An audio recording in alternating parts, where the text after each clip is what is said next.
Hi friends, ನಾನು ಮಂಜುಳಾ ಹರೀಶ್. ನೋಡಿ, ಕಾಯಿ ಒಬ್ಬಟ್ಟು ಯಾವ ಥರ ಮಾಡೋದು ಅಂತ ತೋರಿಸ್ತೀನಿ. ಇಲ್ಲಿ 1 ಮುಕ್ಕಾಲು ಅಷ್ಟು ಬೆಲ್ಲ ತೊಗೊಂಡಿದ್ದೀನಿ. ಅದಕ್ಕೆ 1 ಲೋಟ ನೀರು ಹಾಕ್ಕೊಡೋಣ, ಚಿಕ್ಕ ಲೋಟದಲ್ಲಿ.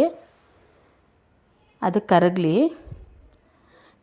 ಕರಗಿದ ಮೇಲೆ ಅದು ಒಂದೊಳ್ಳೆ ಪಾಕ ಬಂದಮೇಲೆ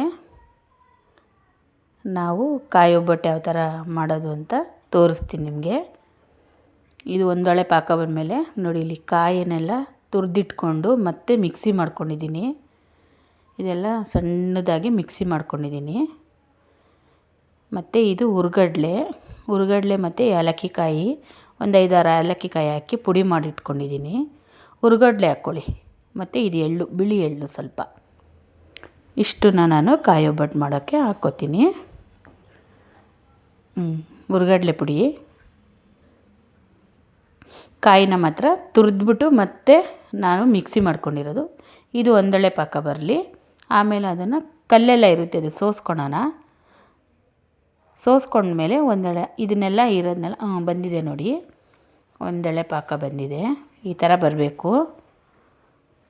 ನೀವೊಂದು 15 ದಿನ ಆಚೆ ಇಟ್ಟರು ಏನಾಗಲ್ಲ. ಎಳ್ಳು ಹಾಕ್ಕೊಳೋಣ ಫಸ್ಟು. ಅದನ್ನು ಏನು ಹುರ್ಕೊಳ್ಳೋದೇನು ಬೇಡ, ಎಳ್ಳು ಹಂಗೆ ಹಾಕ್ಕೊಳೋಣ. ಮತ್ತು ಇದು ಹುರ್ಗಡ್ಲೆ ಪುಡಿ, ಏಲಕ್ಕಿ ಕಾಯಿ ಎರಡನ್ನೂ ಮಿಕ್ಸಿ ಮಾಡ್ಕೊಂಡಿರೋದು, ಅದನ್ನು ಹಾಕ್ಕೊಳ್ಳೋಣ. ಅದು ಚೆನ್ನಾಗಿ ಗಂಟು ಆಗಬಾರ್ದು. ನಾನು ಒಂದು ಕೈಯಲ್ಲಿ ವೀಡಿಯೋ ಇಟ್ಕೊಂಡು ಮಾಡ್ತಾಯಿದ್ದೀನಿ, ಅದಕ್ಕೋಸ್ಕರ ಯಾರೂ ಹೆಲ್ಪಿಲ್ಲ. ನಾನೊಬ್ಬಳೇ ಒಂದು ಕೈಯಲ್ಲಿ ವೀಡಿಯೋ ಇಟ್ಕೊಂಡು ಹೂರಣ ಮಾಡ್ತಾಯಿದ್ದೀನಿ. ಅದಕ್ಕೆ ಸ್ವಲ್ಪ ಸರಿಯಾಗಿ ಬಂದಿಲ್ಲ, ಬೇಜಾರು ಮಾಡ್ಕೊಬೇಡಿ. ಒಂದು ಸತಿ ಟ್ರೈ ಮಾಡಿ, ನೀವು ಮಾಡ್ಕೊಳ್ಳಿ ಈ ಥರ. ನಾನು ದೇವ್ರಿಗೆ ಒಡೆದಿದ್ದ ಕಾಯೆಲ್ಲ ಇತ್ತಲ್ಲ, ಅದು ಸ್ವೀಟ್ ಮಾಡಬೇಕಲ್ಲ ಅಂತ ಮಾಡಿದ್ದೆ. ತುಂಬ ಚೆನ್ನಾಗಾಗಿತ್ತು. ಎಷ್ಟು ದೊಡ್ಡದು ಬೇಕಾದ್ರೂ ಬರುತ್ತೆ. ಇದು ಕಾಯಿ ನೋಡಿ, ಕಾಯಿ ಹಾಕ್ಕೊಳ್ಳೋಣ. ಇದು ಹಾಲ್ಗಾಯಿ ಕಾಯಿ, ಸ್ವಲ್ಪ ಮಂದವಾಗಿರೋ ಕಾಯಿಗಳು ತೊಗೊಂಡ್ರೆ ಟೇಸ್ಟ್ ತುಂಬ ಚೆನ್ನಾಗಿ ಬರುತ್ತೆ ಕಾಯಿ ಒಬ್ಬಟ್ಟಿಗೆ. ಇನ್ನು ಚೆನ್ನಾಗಿ ಒಂದೇ ಕೈಯಲ್ಲಿ ನೋಡಿ, ಒಂದು ಕೈಯಲ್ಲಿ ವೀಡಿಯೋ ಇಟ್ಕೊಂಡಿದ್ದೀನಿ, ಒಂದು ಕೈಯಲ್ಲಿ ಕಾಯಿ ಹಾಕ್ಕೋತಾಯಿದ್ದೀನಿ. ಈ ಥರ ಚೆನ್ನಾಗಿ ತಿರುಗಿಸ್ಕೊಳೋಣ. ತಳ ದಪ್ಪ ಇರೋ ಪಾತ್ರೆ ತೊಗೊಳ್ಳಿ, ಆವಾಗ ಅದು ಇದಾಗಲ್ಲ, ಇದು ಕೆಳಗಡೆ ತಳ ಸೀಯೋದಿಲ್ಲ, ಚೆನ್ನಾಗಿ ಬರುತ್ತೆ ಪಾಕ. ಸಣ್ಣದಾಗಿ ಗ್ಯಾಸ್ ಇಟ್ಕೊಂಡು ಮಾಡ್ಕೊಳ್ಳೋಣ. ಈ ಥರ ತಿರುಗಿಸ್ಕೊಬೇಕು. ತಿರುಗಿಸ್ಕೊಂಡಾಗ ಲಾಸ್ಟಲ್ಲಿ ಇದು ನೋಡಿ, ಕುದೀತಾ ಇದೆ ನೋಡಿ, ಈ ಥರ ಹಾಕ್ಕೊಳೋಣ.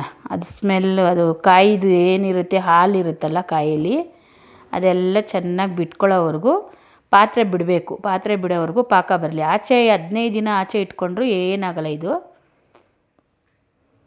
ಬೇಕಾದರೆ ಅಕ್ಕಿ ಹಿಟ್ಟನ್ನ ಸ್ವಲ್ಪ ಹುರ್ದು ಹಾಕ್ಕೊಳ್ಳಿ, ಸ್ವಲ್ಪ ಬೆಚ್ಚಗೆ ಮಾಡಿನೂ ಹಾಕ್ಕೊಬೋದು. ನಾನೇನು ಹಾಕೋದಿಲ್ಲ.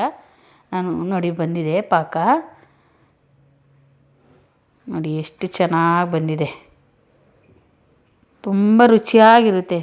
ಮಾಡ್ಕೊಂಡು ತಿನ್ನಿ ಒಂದು ಸತಿ.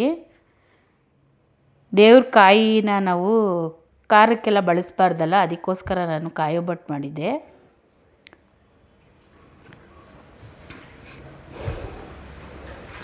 ನೋಡಿ, 2 ಸ್ಪೂನ್ ತುಪ್ಪ ಹಾಕ್ಕೊಂಡಿದ್ದೀನಿ. ತುಪ್ಪ ಹಾಕ್ಕೊಂಡ್ರೆ ಟೇಸ್ಟೇ ಒಂಥರ ಚೆನ್ನಾಗಿ ಬರುತ್ತೆ ಕಾಯಿ ಒಬ್ಬಟ್ಟಿಗೆ. ಒಂದು ಸ್ವಲ್ಪ ಹೊತ್ತು ಒಲೆ ಮೇಲೆ ಇಟ್ಕೊಂಡೆ ತಿರುಗಿಸ್ಕೊಳೋಣ. ಸಣ್ಣ ಉರಿಯಲ್ಲಿ ತಿರುಗಿಸ್ಕೊಳೋಣ. ಇದು ಕನಕ ಸ್ವಲ್ಪ ಚಿರೋಟಿ ರವೆ, ಸ್ವಲ್ಪ ಮೈದಾ, ಒಂದೇ ಒಂದು ಚಿಟಿಕೆ ಉಪ್ಪು, ಒಂದು ಚಿಟಿಕೆ ಅರಿಶಿನದ ಪುಡಿ ಹಾಕಿ, ಒಂದು ಸ್ವಲ್ಪ ಎಣ್ಣೆ ಹಾಕಿ ಕಲಸಿ ಇಟ್ಕೊಂಬಿಡೋಣ. ಒಂದು ಅರ್ಧ ಗಂಟೆ ಆದಮೇಲೆ ಒಬ್ಬಟ್ಟು ಮಾಡ್ಕೊಳ್ಳಿ.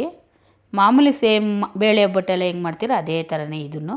ಒಟ್ಟಿನಲ್ಲಿ ತುಂಬ ದೊಡ್ಡದಾಗಿ ಹಗ್ಲಕ್ಕೆ ಬರುತ್ತೆ. ಇದು ಚಿಕ್ಕದಾಗಿ ಏನು ಇದಾಗಲ್ಲ, ಬೇಳೆ ಒಬ್ಬಟ್ಟು ಥರ.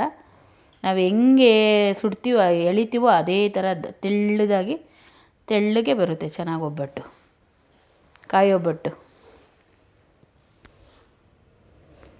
ನಮ್ಮ ಮನೇಲಿ ಕಾಯಿ ಒಬ್ಬಟ್ಟು ಅಂತ ತಿಂತಾರೆ, ಬೇಳೆ ಒಬ್ಬಟ್ಟು ಯಾರು ನೋಡಿ. ಚೆನ್ನಾಗಿ ಹೂರಣ ಬಂದಿದೆ.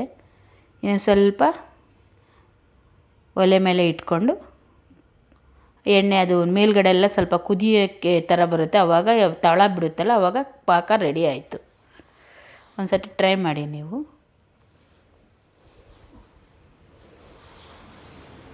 ನನಗೊಂದು ಲೈಕ್, ಕಮೆಂಟು, ಸಬ್ಸ್ಕ್ರೈಬ್ ಮಾಡ್ಕೊಳ್ಳಿ ಪ್ಲೀಸ್. Bye friends.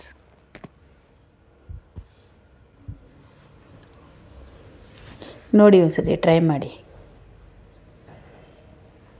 ನಾನು ಮಾಡೋ ಥರ ನೀವೊಂದು ಸತಿ ಮಾಡಿ. ಎಲ್ಲರೂ ಮಾಡ್ತಾರೆ, ನಾನು ಈ ಥರ ಮಾಡ್ತೀನಿ ಕಾಯಿ ಒಬ್ಬಟ್ಟೂರನ್ನ.